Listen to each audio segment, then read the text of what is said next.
Argentina জাতীয় দলের coach Lionel Scaloni নিশ্চিত করেছেন যে বিশ্বকাপে সামনে রেখে দল পুনর্গঠনের কাজ শুরু হতে যাচ্ছে। তরুণ খেলোয়াড়দের সুযোগ দেওয়ার বিষয়টি এখন তাদের পরিকল্পনার অংশ বলে জানিয়েছেন তিনি। স্কালোনি বলেন, যদি আমরা বিশ্বকাপ নিয়ে ভাবতে চাই তাহলে এখনই সেই সময় যখন আমাদের এমন তরুণ খেলোয়াড়দের সুযোগ দেওয়া উচিত যারা এখনো দলে অন্তর্ভুক্ত হয়নি। তিনি আরও যোগ করেন, আমরা এ নিয়ে চিন্তাভাবনা করছি এবং বিশ্লেষণ করছি।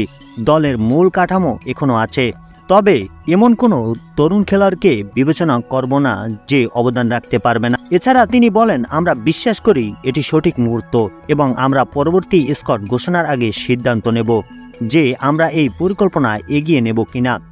স্কালোনির এই মন্তব্যে আর্জেন্টিনা ভক্তদের জন্য নতুন উত্তেজনা তৈরি করেছে। পরবর্তী স্কোয়াডে কাদের সুযোগ দেওয়া হবে এবং কাদের বাদ দেওয়া হবে সেটাই এখন দেখার বিষয়। ভিডিওটি ভালো লাগলে লাইক করবেন এবং চ্যানেলটি সাবস্ক্রাইব করবেন।